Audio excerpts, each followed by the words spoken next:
Hey everybody, before we get started, just a reminder this episode is brought up by our patrons like Adam Harp, Aka Comics, Architect 10, Blackest G, Carlos, Qua, Ferris, Jeremy Vasquez, Jonathan Sandoval, Kylie Denton, Legendary Boss Hunter, Liam Kessler, Regent Rapper, Rogue Robin, Sharvor, Shawnee P, Some Guy Named Bob, Soda Soda 54, and 723. If you like what you do and want to see more, consider supporting us on Patreon. You get access to episodes early and lots of other crazy helps us out. Thank you for your support, everybody.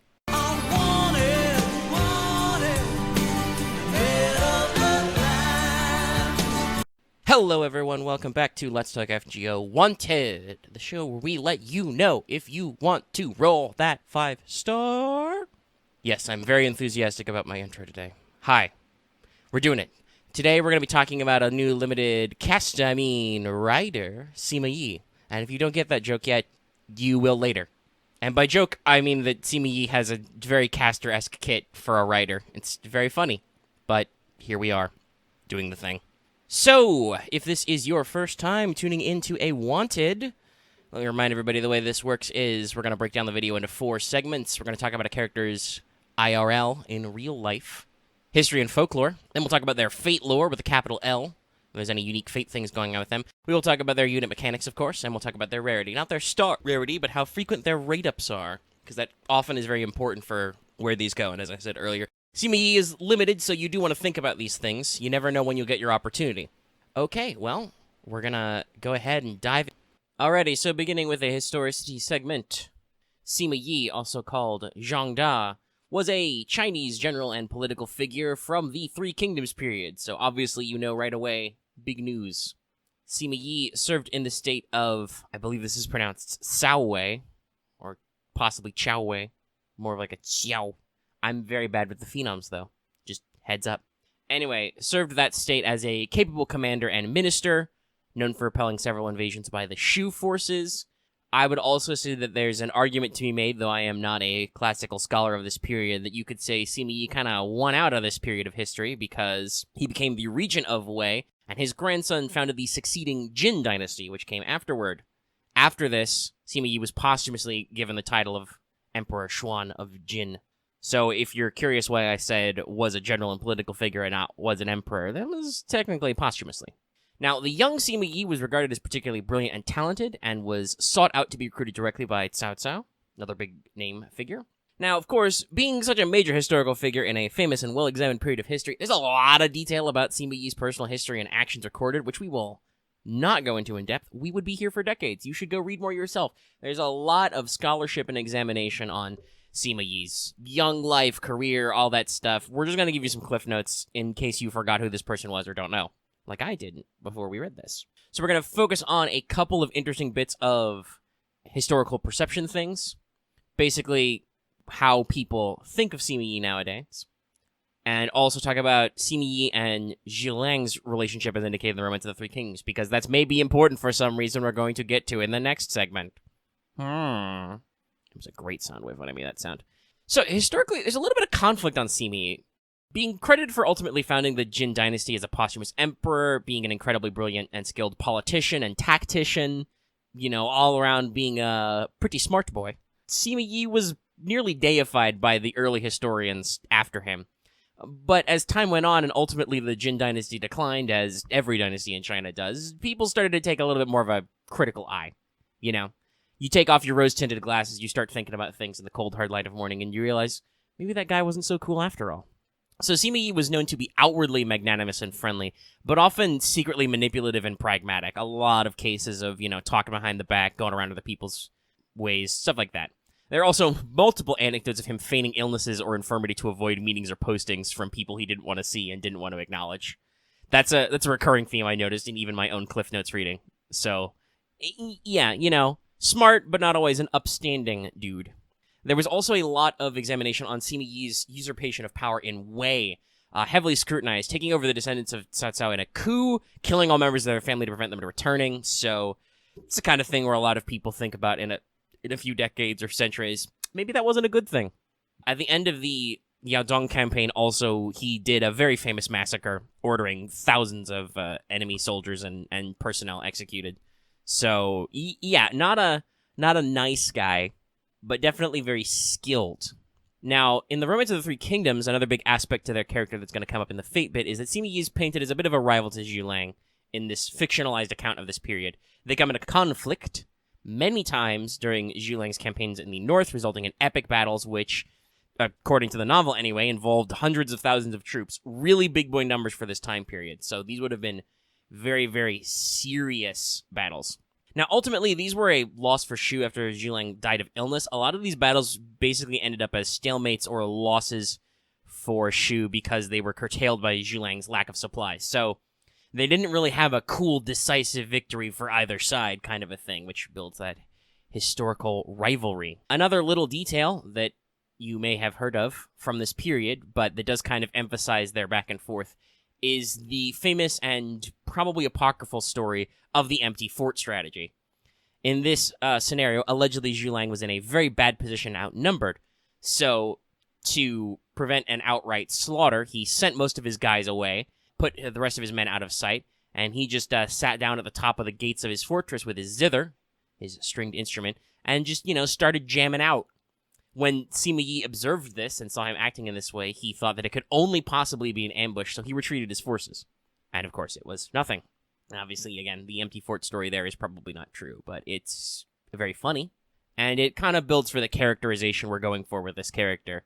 Somebody who's historically very conflicted, often involved in arguably some silly antics with the faking being infirm and paralyzed, but also some very serious things, some bad news bears stuff. Some very interesting back and forth.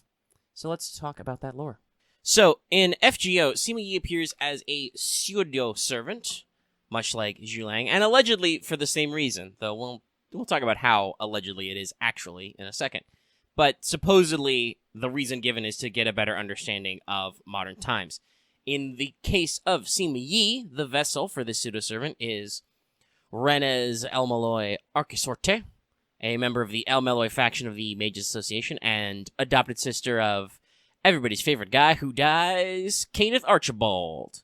Basically, after the Fourth Holy Grail War, Renes became head of the faction, but she appointed Waver as Lord El Meloy II, basically her regent until she gets enough age and experience to properly lead the family. If you haven't read or seen case files, that's all kind of covered there.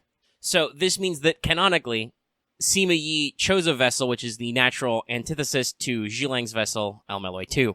Gee, I wonder why. Now, the interesting thing about this pseudo-relationship is that mostly Sima Yi leaves Renes in the driver's seat. She does most of the steering, as it were.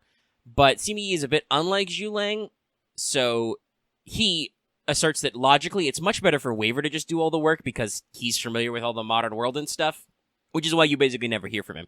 It's lazy, but also makes sense. Just, you do the stuff, you know the thing to do. Sima Yi will occasionally assume more direct control when something catches his interest. You can note this as when Renes speaks in a deeper voice than usual. That's when Sima Yi is coming to the forefront. Sima Yi, take the wheel! That kind of stuff. So there's some interesting back and forth in that relationship, and it's very complicated, I'm sure. Now, in terms of combat, another fun factoid for lore review there is that most of the work is done by a third party, Trimao. Trimao is a maid golem created by Renes under Waver's guidance using the Volume N Hydrogyrum Mystic Code. So, no, Waver did not create a robot girl metal goo maid. Renes did that under Waver's supervision. She basically acts as Renes' bodyguard and personal maid, hence why being used as a offensive element in this case, though she is technically made from a Mystic Code. Also, one of Waver's students, Flat, apparently showed her Terminator.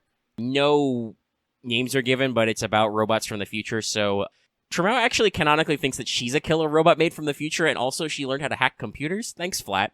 How's that for a, 5-point factoid? Other than that, there's not a super lot of little lore notes, since much like the Zhulang pseudo with Waver anyway, though there's jokes about that with Rin earlier, Sima Yi doesn't show up in Fate until now. There's a couple other things. Sima Yi's Noble Phantasm, for instance, the Unspeakable Formation, is actually kind of interesting in the greater Fate oeuvre. Instead of actually being based on a singular anecdote like the Stone Sentinel Maze, Zhulang's NP, it's more of a sublimation of the lives and times of Sima Yi, just the ability to manipulate natural circumstances to negate enemy advantages and exploit their weaknesses, just as historically things just often happen to go Sima Yi's way, and Sima Yi had the ambition and foresight to know when opportunities to take advantage existed and go for them. So it's a very interesting way to interpret Noble Phantasms. Now, Renes/Sima Yi will be a major character in the Case Files collab, because it is titled Lady Renes Case Files, so duh. And she does have an interlude leader. Other than that, I do not believe she has been actively involved in any major story events, as I'm sure that would get very confusing. But yeah, there's not a lot of extra lore stuff, just, the usual mismatch of making a pseudo, and we do fun stuff. Hey, at least I got to talk about a historical character first. Okay, let's get into those mechanics. So, Sima Reines is actually a rider, as I said at the top of the show, and shockingly has somewhat middle-of-the-road attack and higher HP for this slot, which is interesting because, in case you couldn't tell from all the jokes I've been making, she is a full-blown support unit. She's an attempt to basically make a waiver-type support, but a rider. A very interesting niche.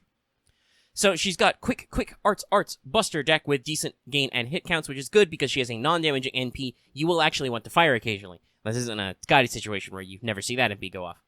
So what her NP does is it will decrease enemies' defense for 3 turns based on your NP level, 30 to 50% overall. It will also reduce enemies' critical rate for 3 turns based on overcharge. It will cleanse her own debuffs, and it also negates defensive class disadvantage on all allies for 3 turns. What that means, in case that was too many negatives, is that you don't take the extra damage from class bad for those turns. A very handy niche. And this is also one that's not super explored. There's only a handful of servants who play around with this kind of stuff. So it's pretty fun and arguably one of her major gimmicks. So her first skill is the very same defense up, damage cut, NP gain for a team that Waver and Shen Gong have. A very standard option for you. So you got 6 turn cooldown minimum. You get some damage cut. You get some defense up. You get your NP gauge. Now, things start to get different with her second skill. This is a targetable 20% battery that also gives that ally 20 to 40% attack up, but it reduces her attack by 20% for 3 turns. It's useful, but the demerit means that you will not want to waste any effort into Reines' cards during this time unless you buffed yourself, because with the 40%, you can hit herself with this, and she will get a net 20%. It's still not very optimal. Now, the last skill is Volume and Hydrogyrum. Guess what it does? It gives an ally invincible and defense res up for a little bit. You get 2 hits of invul for 3 turns, and 3 turns of debuff resistance up.